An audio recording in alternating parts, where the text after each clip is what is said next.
Okay, I lived in Thailand for 3 years, right? Before I get into the 3 hardest things to adjust to while living overseas in Thailand, I wanted to mention the 3 most important things that I'll actually miss while living in Thailand. The number one thing is going on these walks and traveling. It's a little more difficult to get around in rural areas without a car or a bike, but in the cities, it's really easy to catch a cab or Grab, which is the app similar to Uber in Thailand. Also, if you're new here, be careful of tuk-tuk drivers. They tend to charge too much relative to the rides that they're giving. Maybe do it one time just so you have the experience of riding it. But if you want to get around, you can take also something they call a song tao, which is song is 2 and tao is rows. So it's a truck with 2 rows of seating in the back. And these are usually less than $1 to ride on the route that they take. If you're in a touristy area, there's a good chance you'll just be going in a circle. It's a very affordable way to get around town. The second thing is the price of everything. It's roughly a third of the cost to live in Thailand. I think I mentioned this again coming up. I can't believe I'm saying this, but the internet speed and the cost of mobile services is way more affordable. I think for about $15 a month, you get pretty high-speed internet on your mobile device, and you get unlimited data and unlimited mobile hotspots. So you may not even need to purchase internet for your house if you're okay with using a mobile hotspot.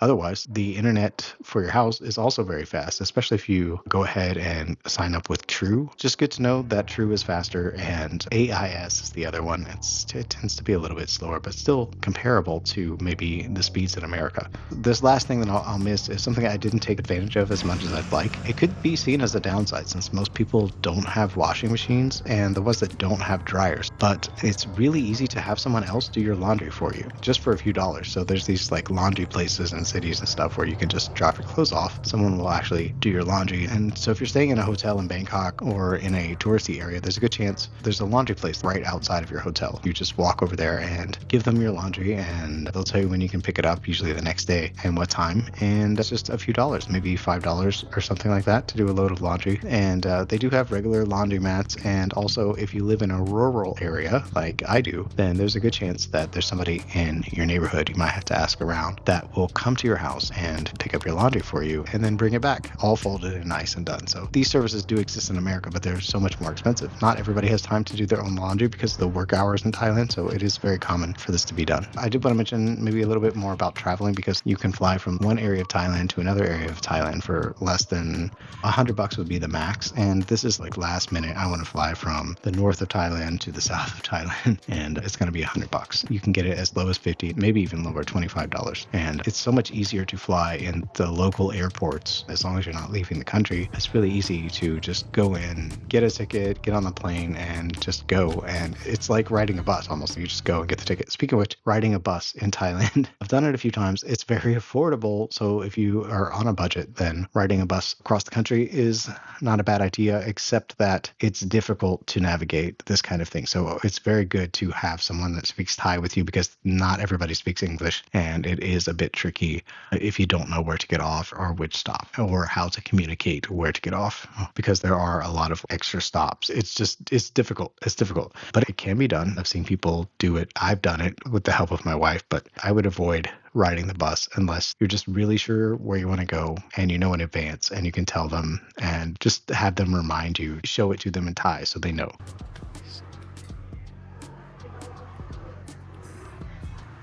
Shell is monks back there fighting or something. Yes. To get a safe distance. Just the last walkabout. The last one. I lived in Thailand for 3 years, right? And so the hardest things to adjust to is, unfortunately for me, the food. I like the food. Some of the spicy stuff is actually delicious, but for whatever reason, my foreigner stomach cannot handle spicy or too spicy. Anyway, so one thing is food. For me, it's an issue. Finding American food in rural Thailand, a little difficult. Finding American food in just Bangkok or Pattaya or like touristy places, it's not hard. It's not hard. Like, you can find good burgers and pizza and stuff like that in those areas. But out here, it's been rather difficult for me food-wise. But I do have the ability to cook, so sometimes cooking the food is the way to go for me. But with all the street food, everything being fast, like I sometimes just can't help it, and I'll just eat food that upsets my stomach but is faster. Just super convenient, super affordable. It's hard to beat, really. So what else was difficult? The language barrier. Like learning another language coming from English, all the Latin languages have like similar sounds. Like if you were switching to, I don't know, Spanish or Italian or something, like you would still be able to use the same sounds that you know from English. But Thai and other Asian languages have like completely different sounds that you never use in English. So you have to learn how to hold your mouth different. And then also every word also has a pitch associated with it. Not so much, oh, okay. Scary dogs. Not so much a pitch like, should have walked away.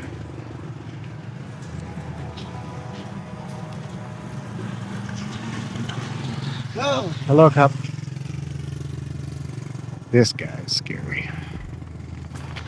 I kind of don't want to go this way. Let's go down here, maybe. I don't know how much safer this is down here, but... All right, we'll just keep an eye on the dog. I guess we'll film this whole interaction. I'm gonna have to jump in the water. That would be terrifying. Please just go somewhere else, man. It's fine. It's fine, bro. All right, he's walking off. Hopefully. All right. All right, back to the chat about the languages. This is a better view anyway of the water here. So, yeah. The language barrier. So there's sounds, and then also there's like partial sounds. Like it's spelled with a K or a G, but it's like, it's not finished. It's like a, like not quite, and like the L is not always quite there. There's no O, it's or an R even. Sometimes the L's are R's and the R's are L's. So it's difficult for somebody with a Western tongue to figure out how to speak in Thai. At least for me, anyway. For me. Maybe other people find it easier, especially if you already know an Asian language or are more familiar with like different types of sounds. But for me, very difficult. So language being the second thing. So food, one, language, two. But I mean, you learn the phrases that you need to know. Like you learn how to say, where's the bathroom? You learn how to say real basic stuff. You have to figure out just the basic phrases, just like any other country you're visiting, like how much is it? Like where is it? Where's the bathroom? This thing, that thing.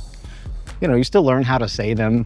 You know, they just may or may not be proper. Another thing that made life in Thailand difficult for a foreigner, and I guess it's adjusting to the different quality of life. Like what I'm saying is like we're spoiled in America. Like we have air conditioning, we have like better quality doors, better quality bathrooms, better quality toilets, like that kind of thing. So like you don't realize how lucky you are that you have that until you don't have it anymore. And you're like, oh, wait, I don't have, you know. Sawasdee krap. Hello, krap. Sawasdee krap. Hello. And you're like, and then, I don't have toilet paper, you know, or, you know, some bathrooms don't have toilet paper.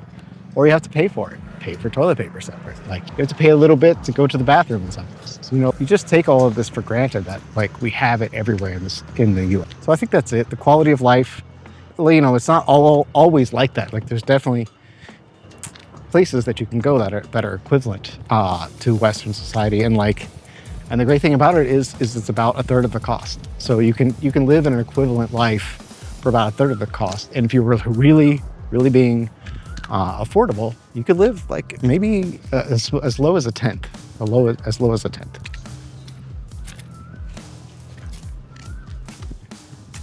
So I just thought I would go over those things while we walked around.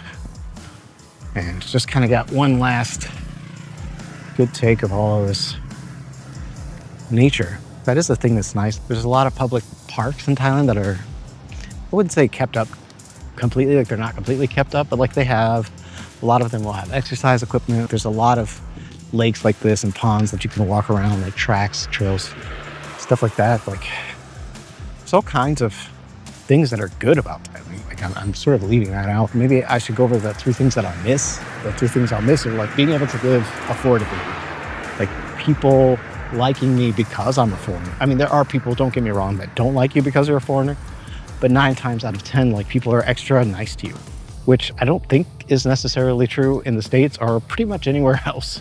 But here, they're like extra nice. They're like, it's kind of crazy. But I'm gonna miss, yeah, it's just that like standing out factor, that like feeling special, you know, I guess, as with lack of a better word, you know.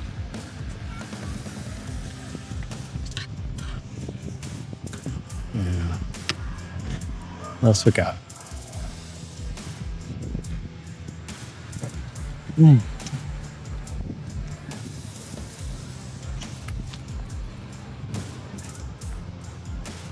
Honestly, the sunsets and sunrises are beautiful like this. Like, I don't know if it's the pollution in the air or what, but like they tend to be extra beautiful. And I'll miss that. I'll miss the Thai people. They really started smiling again. That was kind of off since the year 20 something, 2020. You know, that was off for a minute. But now the smiles are starting to come back. I'll miss the like grind that like the average Thai person has. Like they have that ability to want to start a business and hustle and sell something. Like most people have some degree of that, which is crazy when you think about it compared to the laziness factor that we have in America. So, and I know this has kind of been low key and chill, and it's literally just been a walk in the park. I just wanted to get shots of this before we take off, you know.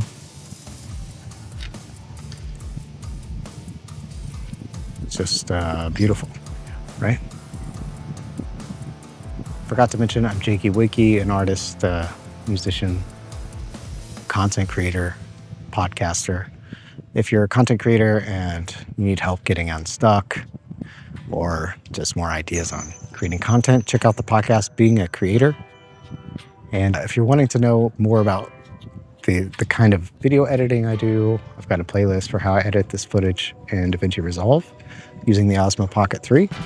And we got a little bit of how to sell your first digital products and start building your email list in System.io. And you can check that out as well. And I think I'm so unniched. Like I almost want to start another channel, but I don't know. I think there's a way to make it work. And I'm hoping if you think there's a way to make it work, then make sure you're subscribed. And if none of this interests you, then that's okay too. Thanks for being here. YouTube recommends a video up in the corner, and we'll catch you in the next one.